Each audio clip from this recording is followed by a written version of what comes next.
नमस्कार।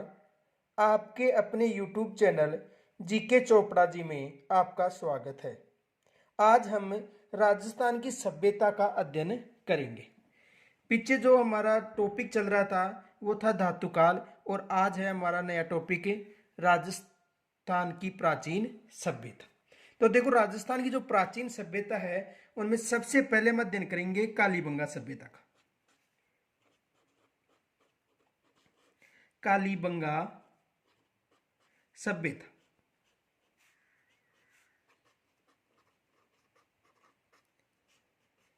कालीबंगा सभ्यता, और इस सभ्यता से एक पर्सन जरूर एग्जाम में आता है।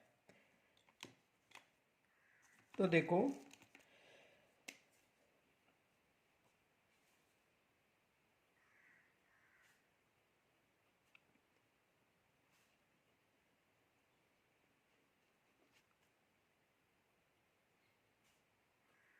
ये घग्गर नदी है, और घग्गर नदी का प्राचीन नाम सरस्वती नदी था। ये विशेष याद रखना, कौन सी नदी है? घग्गर नदी।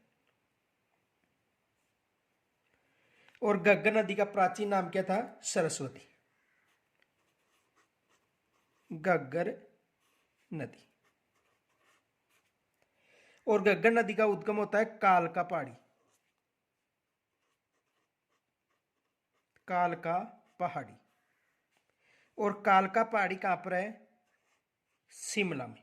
कालका पहाड़ी कहां पर है? शिमला। और शिमला किसकी राजधानी है? हिमाचल प्रदेश की। तो कालका पहाड़ी से इसका उद्गम होता है, और उद्गम होने के बाद में देखो, राजस्थान में इस नदी के तट पर जो सभ्यता विकसित हुई है वो कौन सी सभ्यता है? कालीबंगा सभ्यता। देखो,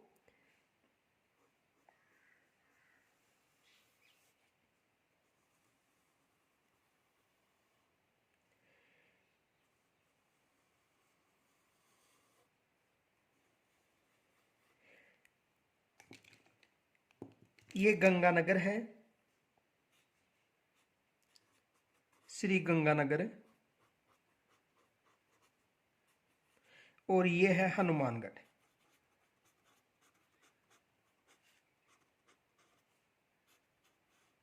श्री गंगानगर और हनुमानगढ़।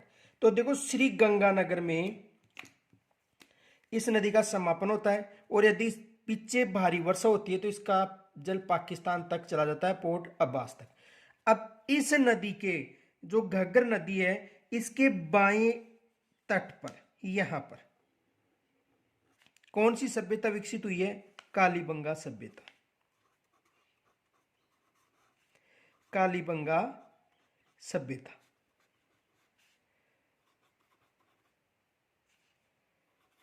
कालीबंगा सभ्यता किस जिले में विकसित हुई है? हनुमानगढ़ में। और किस नदी के तट के पास? घग्गर नदी के तट के पास, और घग्गर नदी के बाएं तट के पास।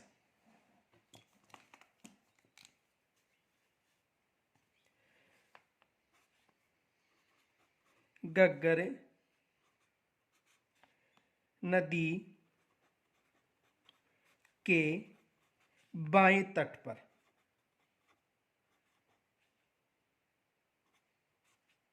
बाएं तट पर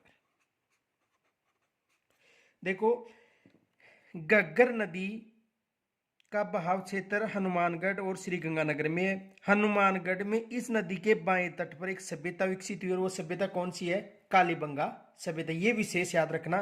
और घग्गर नदी का जो प्राचीन नाम था, प्राचीन नाम क्या था? सरस्वती। प्राचीन नाम क्या था? सरस्वती। प्राचीन नाम क्या था? सरस्वती। ये विशेष याद रखना कि घग्गर नदी का जो प्राचीन नाम था वो क्या था? सरस्वती। और ये जो सभ्यता विकसित हुई है वो हनुमानगढ़ में घग्गर नदी के पेटे पर विकसित हुई है। अब देखो, इस सभ्यता का जो प्रारंभिक काल था वो कार्बन डेटिंग पद्धति के आधार पर 2350 ईस्वी पूर्व से 1750 ईस्वी पूर्व तक माना जाता है। तो देखो,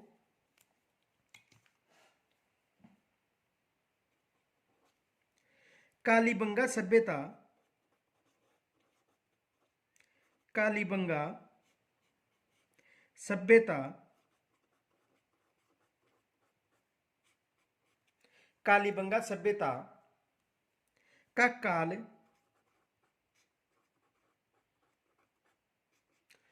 कालीबंगा सभ्यता का काल कार्बन डेटिंग पद्धति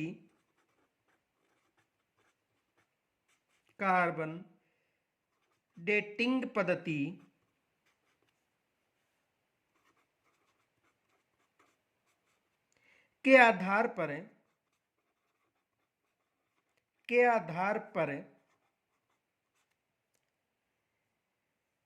2350 ईस्वी पूर्व से 1750 ईस्वी पूर्व माना जाता है।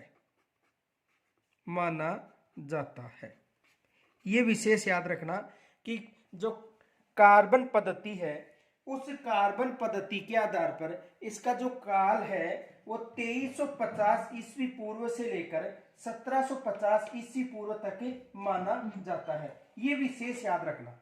आगे देखो,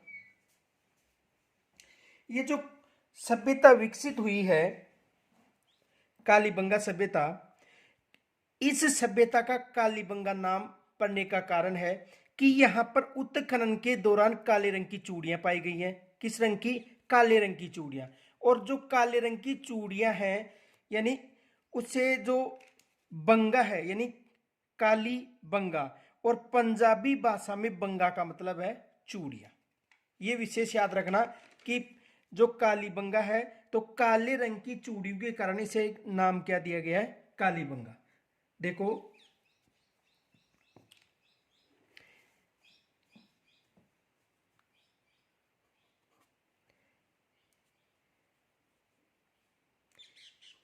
इस पुरातात्विक स्थल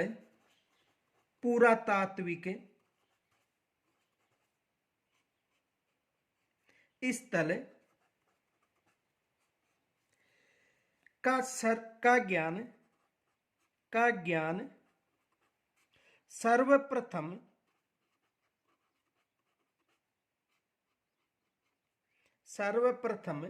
प्रसिद्ध भाषा शास्त्री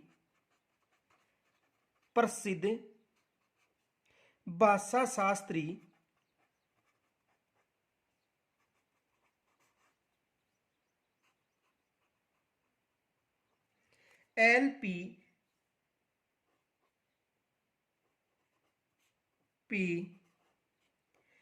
टेसीतोरी को हुआ था। टेसीतोरी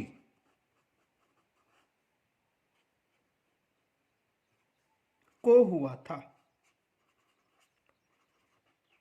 ये विशेष याद रखना। यानी सबसे पहले इस जो पुरातात्विक स्थल है इसका जो ज्ञान था वो किसको हुआ था? LP टेसीतोरी को हुआ था। उन्होंने इस स्थल को प्राग ऐतिहासिक स्थल बताया। कौन सा स्थल बताया था? उन्होंने प्राग ऐतिहासिक स्थल बताया था, जो सबसे प्राचीन स्थल था। देखो, उन्होंने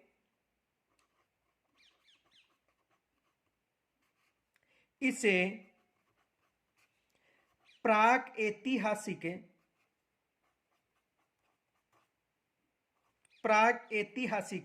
स्थल बताया था।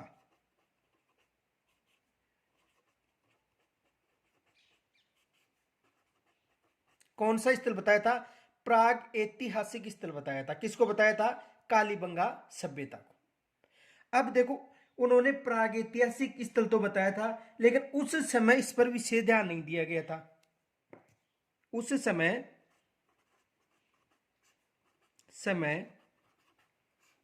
इस पर ध्यान नहीं दिया गया था। यानी सबसे पहले इस पुरातात्विक स्थल की विशेष याद रखना, किन्होंने खोज की थी? LP टेसीतोरी ने। और उन्होंने प्राग ऐतिहासिक काल यानी पाषाण काल की श्रेणी में रखा था, और उस समय इस पर विशेष ध्यान नहीं दिया गया था। ये विशेष याद रखना। अब देखो, जो हड़प्पाकालीन सभ्यता है जहां पर वर्तमान में घग्गर नदी बह रही है, वहां पर प्राचीन समय में जो नदी बहती थी उसका नाम था सरस्वती। तो देखो, घग्गर नदी, घग्गर नदी के पेटे पर, घग्गर नदी के पेटे पर, और प्राचीन नाम क्या है? सरस्वती।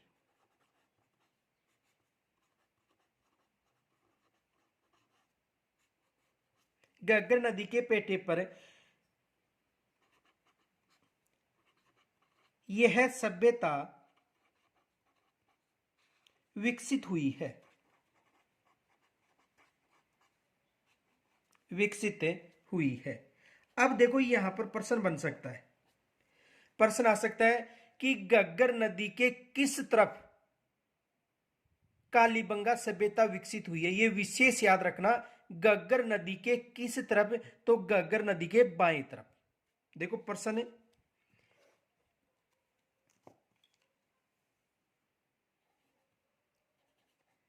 घग्गर नदी के किस तरफ, घग्गर नदी के किस तरफ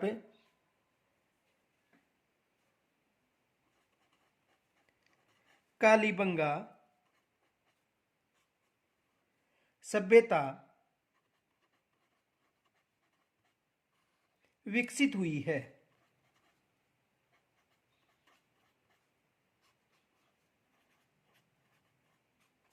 तो घग्गर नदी के किस तरफ? बाएं तरफ, बाएं तट पर। देखो ये घग्गर नदी है, और घग्गर नदी के बाएं तट पर कौन सी सभ्यता विकसित हुई है? कालीबंगा। एक विशेष याद रखना, एक फैक्ट और है, यहां पर बठनेर दुर्ग भी है। कौन सा दुर्ग है? बठनेर दुर्ग। ये विशेष याद रखना, बठनेर दुर्ग दाईं तरफ है और कालीबंगा सभ्यता बाईं तरफ है। बठनेर एकमात्र ऐसा दुर्ग है जिसमें मुस्लिम महिलाओं ने जोहर किया था, एकमात्र दुर्ग जिसमें मुस्लिम महिलाओं ने क्या किया था? जोहर किया था। तो यहां तक समझ में आ गया होगा। आगे देखो,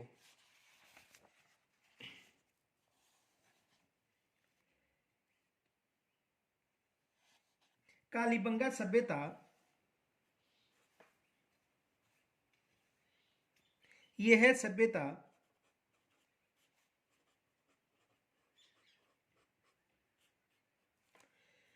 आज से लगभग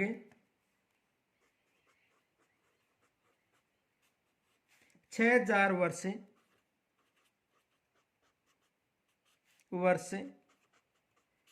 पुरानी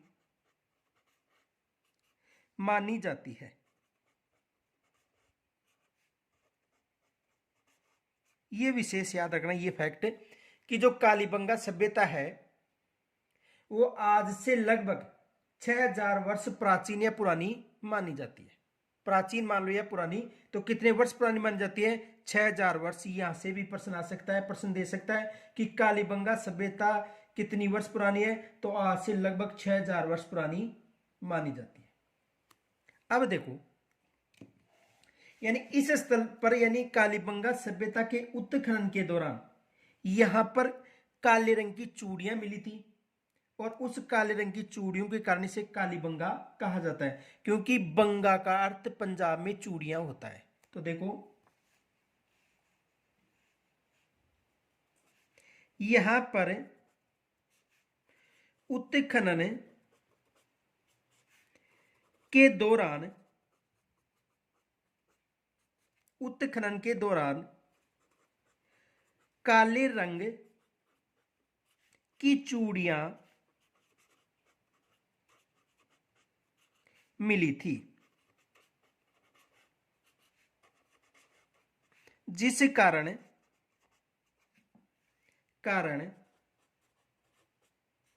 इसे कालीबंगा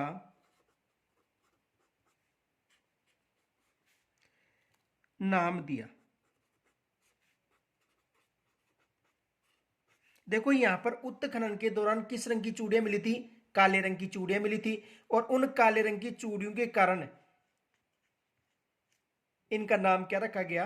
कालीबंगा। देखो पंजाबी भाषा में बंगा का अर्थ होता है चूड़ियां।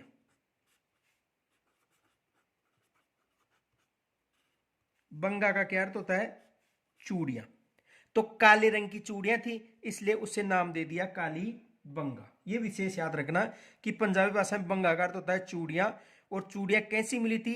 काले रंग की, इसलिए इसे नाम दे दिया काली बंगा। आगे देखो, इस सभ्यता की जो खोज थी वो 1952 में, देखो खोज 1952 में अमलानंद घोष ने, अमलानंद घोष या ए घोष ने की थी। खोज किन्होंने की थी? 1952 में अमलानंद घोष या ए घोष ने इस सभ्यता की खोज की थी। किसकी? कालीबंगा सभ्यता की। आगे देखो उत्खनन,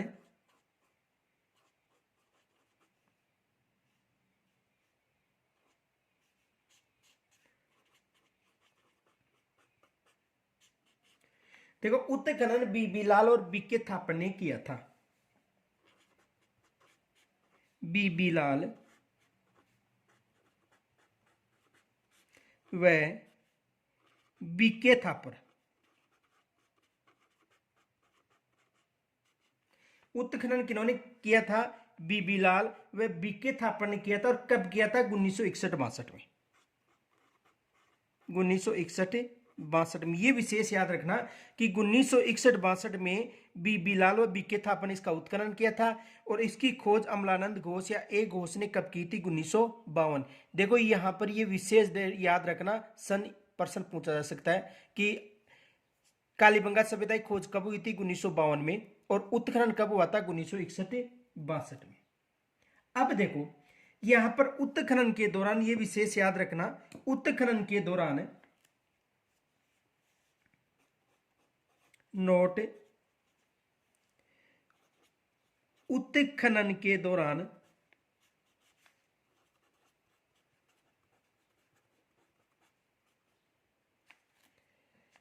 इस सभ्यता के, इस सभ्यता के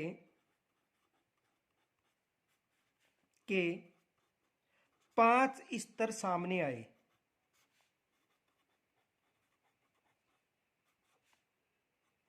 ये विशेष याद रखना कि कालीबंगा सभ्यता का जब उत्खनन हुआ तो उस उत्खनन के दौरान कितने स्तर सामने आए थे?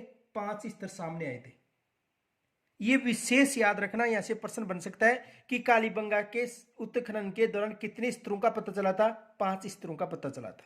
आगे देखो, प्रथम 2 स्तर, प्रथम 2 स्तर यानी प्रथम दो स्तर थे वो प्राग हड़प्पाकालीन अवशेषों से संबंधित थे। किनसे संबंधित थे? प्राग हड़प्पाकालीन अवशेषों से संबंधित थे। प्रथम 2 स्तर प्राक हड़प्पा कालीन अवशेषों से संबंधित थे।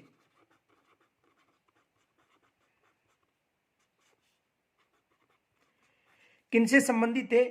प्राक हड़प्पा कालीन। या ये भी आ सकता है कि प्रथम जो 2 स्तर थे, पहला और दूसरा स्तर, वो हड़प्पा से प्राचीन था, या प्राग हड़प्पा कालीन, हड़प्पा से प्राचीन, कोई सा भी आ सकता है। यानी प्रथम 2 स्तर थे वो प्राग हड़प्पा कालीन या पाषाण कालीन था, प्राग हड़प्पा काल। तो प्राग हड़प्पा कालीन या हड़प्पा से प्राचीन थे।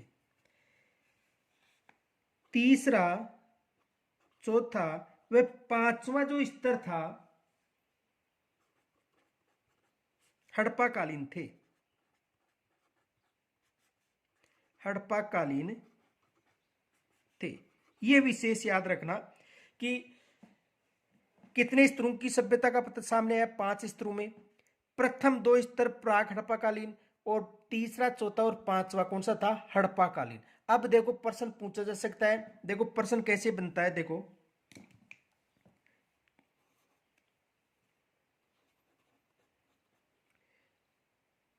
कौन सा स्तर हड़प्पा कालीबंगा की बात कर रहे हैं, कौन सा स्तर प्राक हड़प्पा से संबंधित था।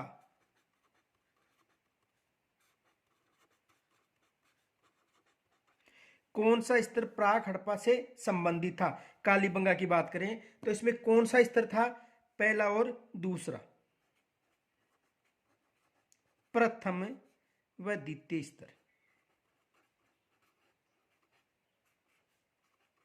यह विशेष याद रखना। यह पूछा जा सकता है हड़प्पाकालीन स्तर कौन से थे, तीसरा, चौथा और पांचवा स्तर कौन सा था, हड़प्पाकालीन स्तर था। अब देखो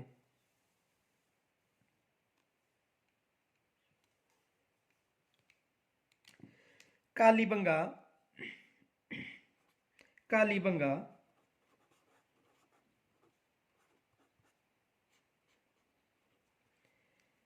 सभ्यता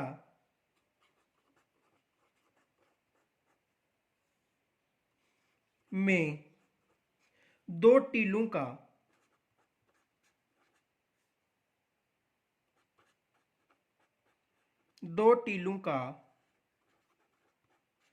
उत्खनन हुआ था या किया गया था। कितने टीलों का उत्खनन किया गया था, कालीबंगा में 2 टीलों का उत्खनन किया गया था। यह विशेष याद रखना कि कालीबंगा सभ्यता में कितने टीलों का उत्खनन किया गया था, 2 टीलों का उत्खनन। ये 1-2 बार एग्जाम में पूछा गया था कि कालीबंगा सभ्यता में कितने टीले थे, 2 टीले। आगे देखो पहला टीला,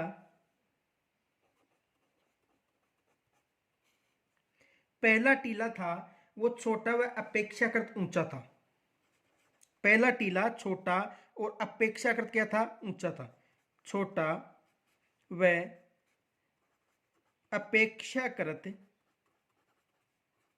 ऊंचा था। पहला जो टीला था वो छोटा और अपेक्षाकृत क्या था, ऊंचा था। और किस दिशा में था, पश्चिम दिशा में। यह भी याद रखना किस दिशा में था, पश्चिम दिशा में। या पूछा जा सकता है कि पश्चिम दिशा में जो टीला था उसकी विशेषता है छोटा था और अपेक्षाकृत क्या था, ऊंचा था। दूसरा जो टीला है अपेक्षाकृत बड़ा, अपेक्षाकृत बड़ा व नीचा था। अपेक्षाकृत बड़ा व नीचा था और किस दिशा की तरफ था, पूर्व दिशा की तरफ। किस दिशा में था, पूर्व दिशा में। यहां तक समझ में आ गया होगा। पहला जो टीला था छोटा अपेक्षाकृत ऊंचा था जो पश्चिम दिशा में था, और जो दूसरा टीला था अपेक्षाकृत बड़ा व नीचा था, किस दिशा में था, पूर्व दिशा में। अब देखो प्रश्न क्या बन सकता है, क्वेश्चन देखो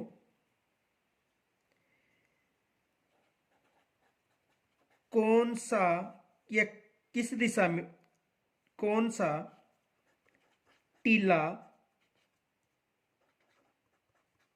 छोटा व अपेक्षाकृत ऊंचा था। यह प्रश्न आ गया। देखो कौन सा टीला छोटा व अपेक्षाकृत ऊंचा था, यह प्रश्न पूछ लिया। तो विशेष याद रखना कौन सा था, पश्चिम दिशा का टीला या पश्चिमी टीला। कौन सा टीला था, पश्चिमी टीला। यह विशेष याद रखना। आगे देखो दो टीले थे, कौन कौन से? पूर्वी और पश्चिमी टीला। तो देखो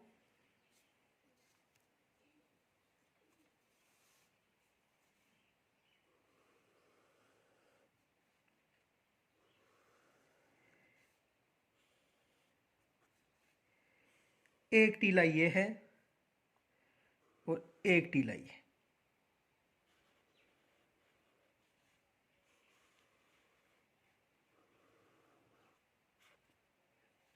देखो ऊपर उत्तर दिशा है, ये दक्षिण दिशा है, यहाँ पर कौन सी दिशा होगी? पश्चिम दिशा, और ये कौन सी दिशा होगी? पूर्व। यानी ऊपर उत्तर दिशा होती है, नीचे दक्षिण दिशा है, ये कौन सी दिशा है? पश्चिम दिशा, और ये पूर्व। तो ये कौन सा टीला हो गया? पश्चिमी टीला।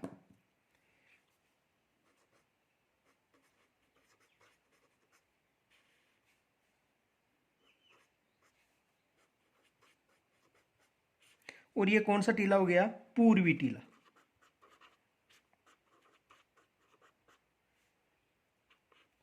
यहां तक समझ में आ गया होगा। तो पश्चिमी टीला छोटा और ऊंचा था, और जो पूर्वी टीला है वो अपेक्षाकृत बड़ा था लेकिन ऊंचाई कम थी, यानी नीचा था। दो टीले हो गए। ये कौन सा टीला है? पूर्वी टीला। और ये कौन से हो गया? पश्चिमी टीला। अब देखो, यानी जो पूर्वी टीला और पश्चिमी टीला था वो अलग अलग सुरक्षा दीवारों से घिरे हुए थे। देखो ये सुरक्षा दीवार हो गई,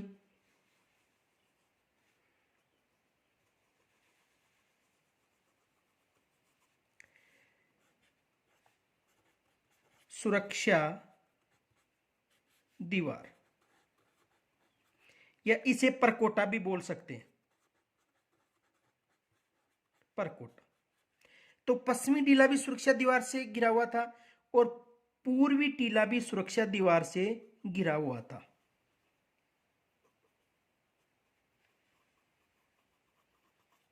यह भी क्या है? सुरक्षा दीवार। यहां तक समझ में आ गया होगा कि पश्चिमी टीला अधिक ऊंचा था और अपेक्षाकृत छोटा था। यह अपेक्षाकृत अधिक बड़ा था और ऊंचाई में कम ऊंचा था। यहां तक समझ में आ गया होगा। दोनों टीले अलग अलग सुरक्षा दीवार से घिरे हुए थे, जिसे परकोटा कहते हैं। अब देखो, ये जो दीवार है इसे दुर्ग का नाम भी दिया जाता है, क्योंकि जो सुरक्षात्मक दीवार होती है उसे क्या कहा गया है? दुर्ग। अब एक विशेष याद रखना, एकमात्र यही ऐसा स्थल है जहां पर दोनों सुरक्षा दीवारों के चारों तरफ भी एक सुरक्षा दीवार थी।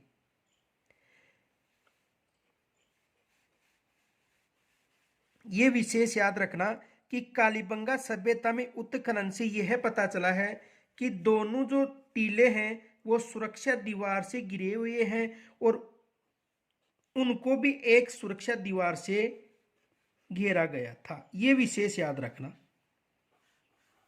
तो ये भी क्या है? देखो, पहले जो पश्चिमी टीला था और पूर्वी टीला, इनके चारों तरफ सुरक्षा दीवार थी, और फिर इन दोनों टीलों के चारों तरफ भी सुरक्षा दीवार थी।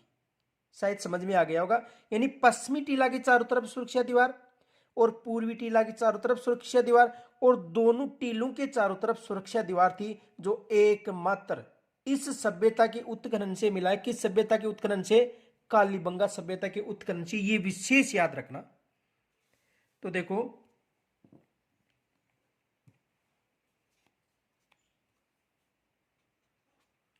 कालीबंगा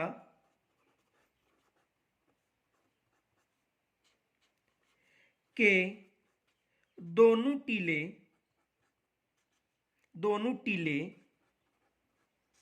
अलग अलग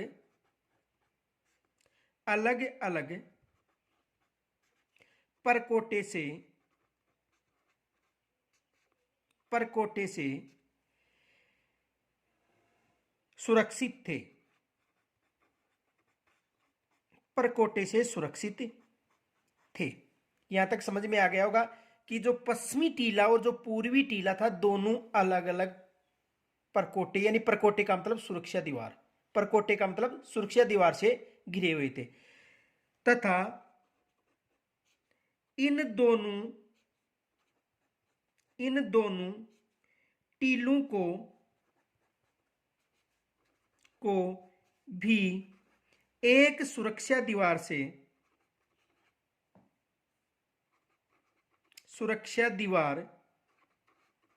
यानी परकोटा,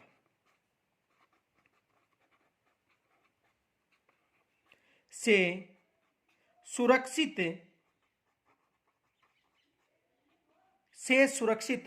किया गया था,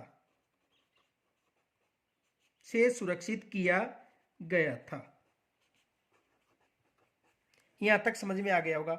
यानी पश्चिमी टीला और पूर्वी टीला दोनों अलग अलग सुरक्षा दीवारों से घिरे हुए थे और फिर इन दोनों टीलों को भी एक सुरक्षा दीवार से घेरा गया था। अब देखो, सबसे पहले हम अध्ययन करेंगे जो पश्चिमी टीला है उस टीले का। और जो पश्चिमी टीला है यहां पर प्राक हड़प्पाकालीन सभ्यता के अवशेष मिले। तो देखो, पश्चिमी टीला और पूर्वी टीला, तो सबसे पहले हम इन दोनों टीलों से जो प्राक हड़प्पाकालीन अवशेष मिले हैं उनका अध्ययन करेंगे।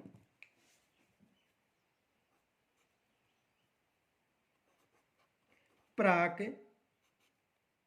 हड़प्पाकालीन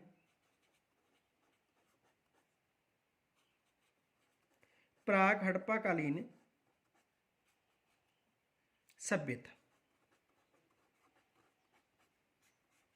ये विशेष याद रखना। यानी कि पश्चिमी टीला और पूर्वी टीला, और पश्चिमी टीले से अधिकतर प्राक हड़प्पाकालीन अवशेष मिले पहले और दूसरे स्तर पर।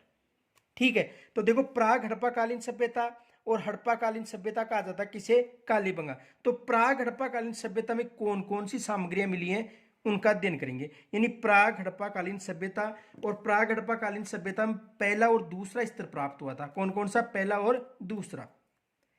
यानी प्राक हड़प्पाकालीन से प्रथम व द्वितीय स्तर, ये विशेष याद रखना, एग्जाम में यहां से प्रश्न बन सकता है। तो देखो, जो छोटे टीले के उत्खनन के निचले जो स्तर थे वहां पर प्राक हड़प्पाकालीन, छोटा टीला कौन सा है? ये। तो छोटे टीले के निचले स्तर से प्राक हड़प्पाकालीन सभ्यता के अवशेष मिले हैं। तो देखो, छोटे टीले के उत्खनन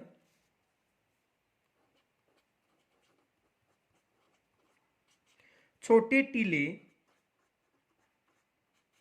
के उत्खनन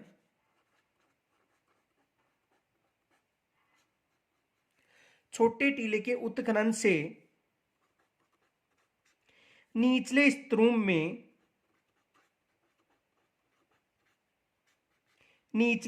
में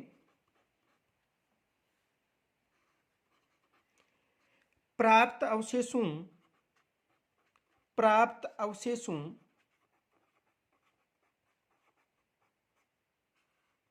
से ज्ञात होता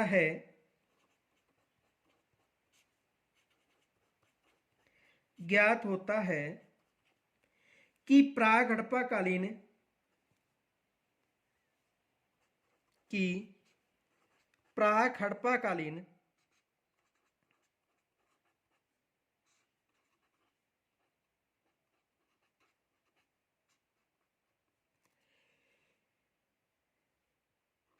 बस्ती सुरक्षित थी।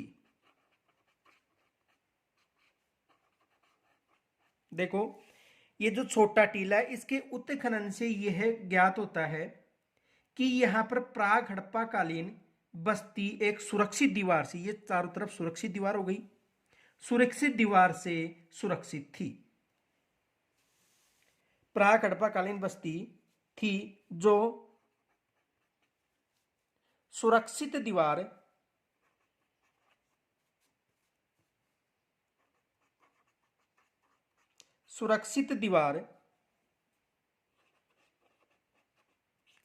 से सुरक्षित थी।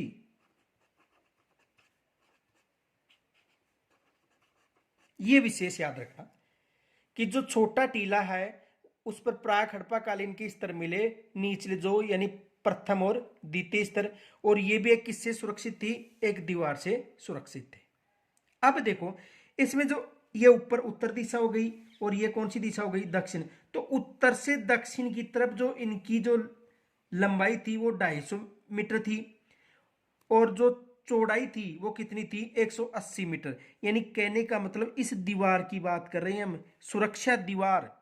यानी कहने का मतलब है कि ये जो टीला था उसके चारों तरफ एक सुरक्षा दीवार बनाई गई थी। चारों तरफ जो सुरक्षा दीवार है वो बनाई गई थी। जैसे उदाहरण के लिए बताऊं आपको कि एक गांव है और उस गांव की सुरक्षा के लिए हम चारों तरफ एक दीवार बना दें, उस दीवार को सुरक्षा दीवार या परकोटा कहा जाता है। यानी कोई भी गांव है और गांव, जैसे मान लो एक गांव है और इस गांव की सुरक्षा के लिए चारों तरफ हम एक दीवार का निर्माण कर देते हैं, उस दीवार को दुर्ग भी कहा जाता है, परकोटा भी कह सकते हैं या सुरक्षा दीवार भी कह सकते हैं। तो ये चारों तरफ जो दीवार थी, यानी उत्तर से दक्षिण की तरफ जो दीवार खींची गई वो 250 मीटर चौड़ी थी, और जो पूरब से पश्चिम की तरफ जो दीवार खींची गई वो कितनी थी, 180 मीटर। देखो ये चारों तरफ है सुरक्षा दीवार है।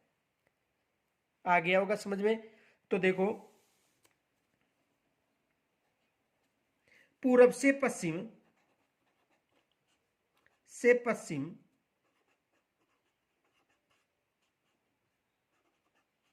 यानी पूरब से पश्चिम की सुरक्षा दीवार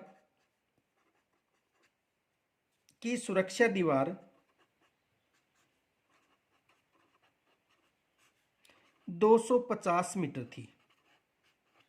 यानी कितने मीटर थी, 250 मीटर चौड़ी की बात कर रहे हैं। तथा लंबी थी, तथा उत्तर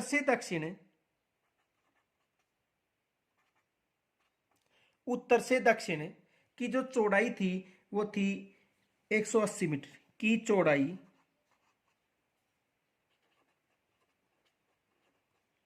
180 मीटर थी। यहां तक समझ में आ गया होगा। और परकोटा या सुरक्षा दीवार, इनके चारों तरफ जो दीवार थी उसे कहा जाता है। आगे देखो,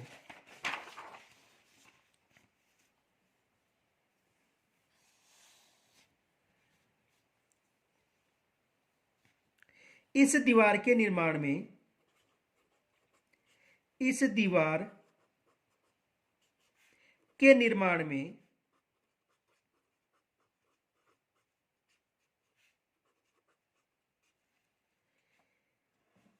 30x20x10 वर्ग सेंटीमीटर आकार की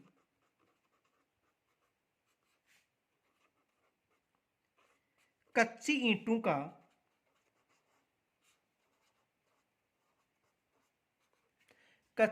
का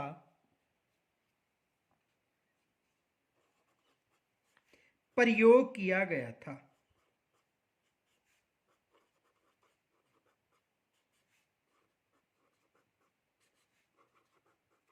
यानी इस दीवार में जो ईंटों की जो आकार था वो था 30x20x10 सेंटीमीटर, और दीवार की जो मोटाई थी वो 4.10 मीटर थी। दीवार की मोटाई 4.10 मीटर थी। मोटाई कितनी थी, 4.10 मीटर। ये विशेष याद रखना कि इसकी मोटाई कितनी थी, 4.10। आगे देखो, उत्खनन के दौरान यहां पर दोहरे जोते हुए खेत के अवशेष मिले और एक ही समय में 2 बार फसल बोने का भी उल्लेख मिला है। तो देखो, उत्खनन में परकोटे के बाहर एक दोहरे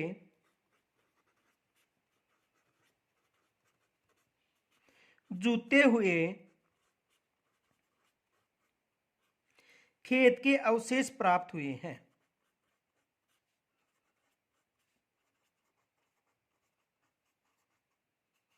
खेत के अवशेष प्राप्त हुए हैं।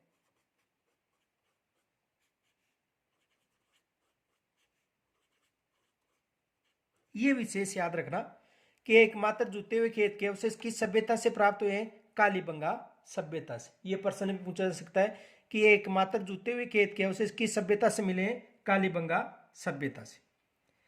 जो विश्व में जूते हुए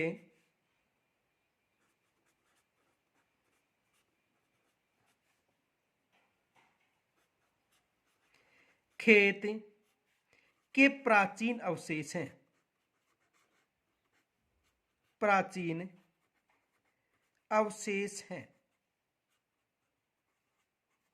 यहां तक समझ में आ गया होगा कि यानी उत्खनन के दौरान जो परकोटा था उसके बाहर क्या मिला है? जूते हुए खेत के अवशेष मिले हैं, जो विश्व में जूते हुए खेत के प्राचीन अवशेष माने जाते हैं। आगे देखो, खेत में जो जुताई थी वो ग्रिड पद्धति के आधार पर यानी एक दूसरे को काटती हुई थी।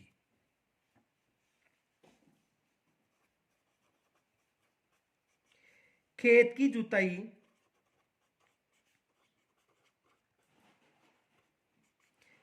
जुताई आड़ी तिरछी या ग्रिड पैटर्न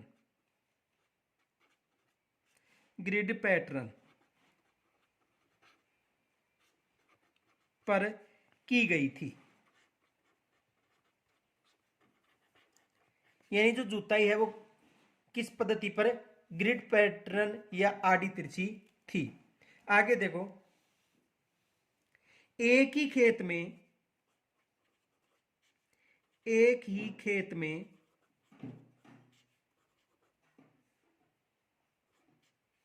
एक बार दो फसलें उगाना जानते थे।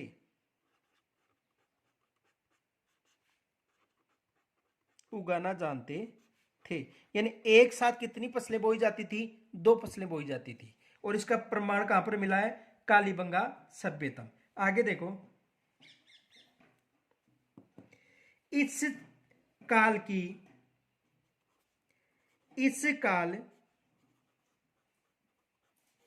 की अन्य विशेषताएं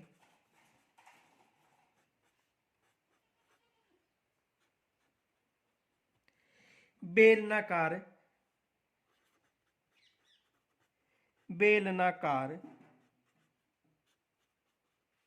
तंदूर का मिलना है।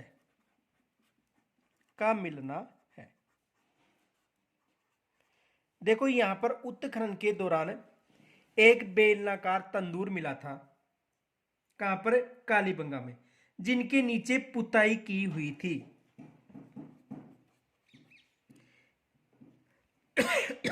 जिनके नीचे पुताई की हुई थी।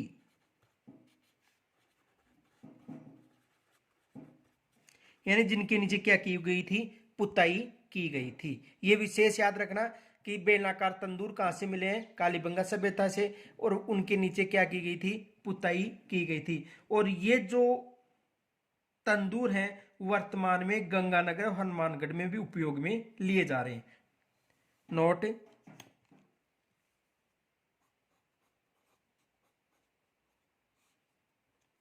गंगानगर व हनुमानगढ़ में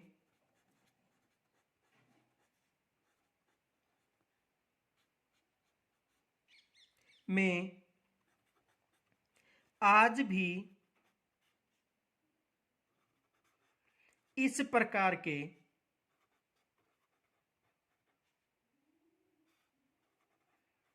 तंदूर प्रयोग में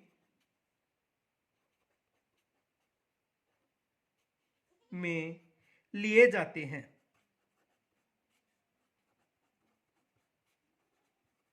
आज भी इस प्रकार के तंदूर गंगानगर और हनुमानगढ़ में प्रयोग में लिए जाते हैं। अब देखो, यहां पर उत्खनन के दौरान जो प्राक हड़प्पाकालीन जो बस्ती में सार्वजनिक नालियों का प्रयोग नहीं होता था। ये विशेष याद रखना कि प्राक हड़प्पाकालीन जो अवशेष मिले हैं उनमें सार्वजनिक नालियों का उपयोग नहीं होता था। तो देखो,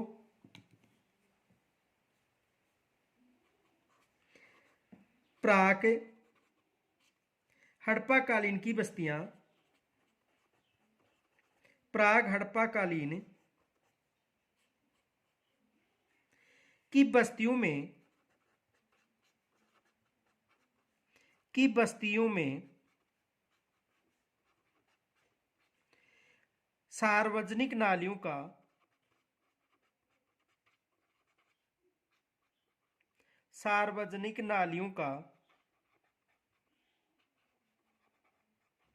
उपयोग नहीं होता था। यानी जो सार्वजनिक नालियां हैं उनके अवशेष नहीं मिले थे, यानी उपयोग नहीं होता था। सार्वजनिक नालियों का उपयोग नहीं होता था, कहने का मतलब अवशेष नहीं मिले, अवशेष नहीं मिले। यहां तक समझ में आ गया होगा। और कालीबंगा में लकड़ी की नालियों का अधिक उपयोग होता था, एक विशेष याद रखना। लेकिन प्राग हड़प्पाकालीन सभ्यता में उत्खनन के दौरान नहीं मिले। बाकी कालीबंगा सभ्यता में किन का उपयोग होता था? पानी निकासी के लिए लकड़ी की नालियों का उपयोग होता था। नोट, इस सभ्यता में पानी निकासी के लिए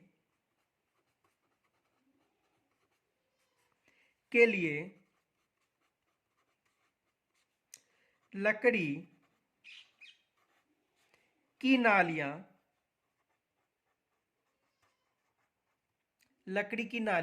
बनी हुई थी।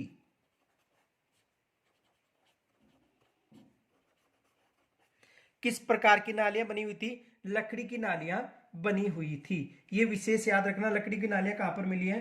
कालीबंगा सभ्यता में मिली है। आगे देखो,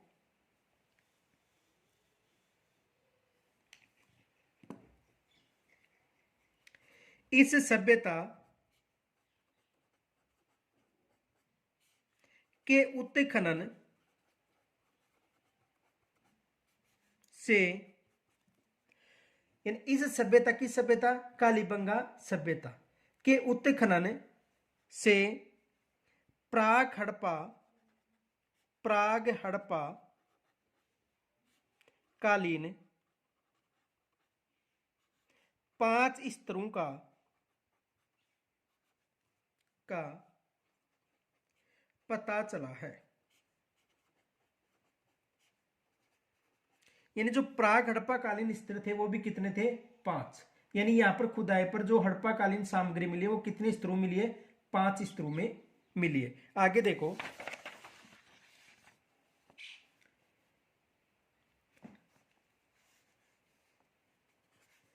बस्ती में बने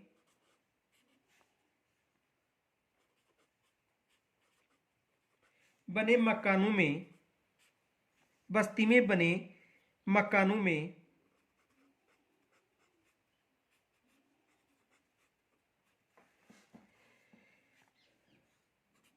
4-5 कमरे, यानी जो हड़प्पाकालीन सभ्यता है उनकी जो बस्तियां थी उनमें बने जो मकान थे उनमें 4-5 कमरे, आंगन व बरामदा निर्मित था। वह बरामदा निर्मित था। यह विशेष याद रखना कि बस्ती में बने जो मकान उनमें 4-5 कमरे, आंगन व बरामदा निर्मित था। इनके अलावा देखो, इस सभ्यता में उत्खनन के दौरान यहां पर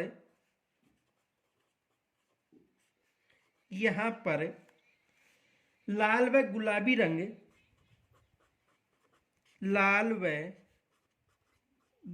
रंग,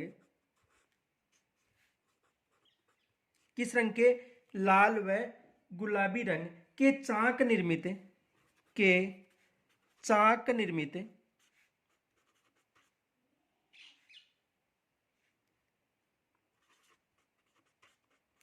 चाक निर्मित मृद भांड यानी मिट्टी के बर्तन, मृद भांड मिले हैं। देखो मिट्टी के बर्तन किन किस रंग के मिले हैं, लाल व गुलाबी रंग के। इनके अलावा देखो साधारण तस्तरियां,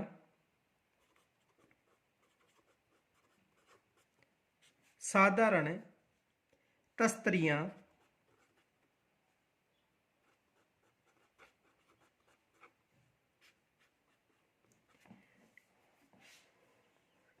टोटीदार संकट, टोटीदार बर्तन, खंडित बैल की मूर्ति,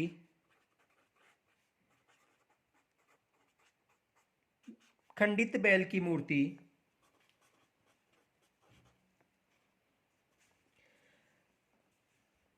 तांबे का परसू, तांबे का परसू यानी कुल्हाड़ी,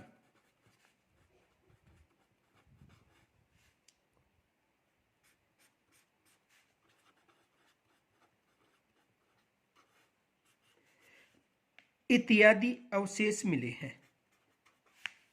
देखो यहां पर जो बस्तियां थी उनमें 4-5 कमरे मिले, आंगन था, बरामदा था। इनके अलावा यहाँ पर लाल व गुलाबी रंग का चौक निर्मित मर्द भांड, साधारण तस्तरियां, टोटीदार बर्तन, बैल की खंडित मूर्ति, तांबे का परसू व कुल्हाड़ी इत्यादि मिले हैं। किस क्षेत्र से मिले हैं, प्राग हड़प्पाकालीन क्षेत्र से। देखो कहां से मिले, यानी प्राग हड़प्पाकालीन अवशेष। कौन से अवशेष, प्राग हड़प्पाकालीन अवशेष।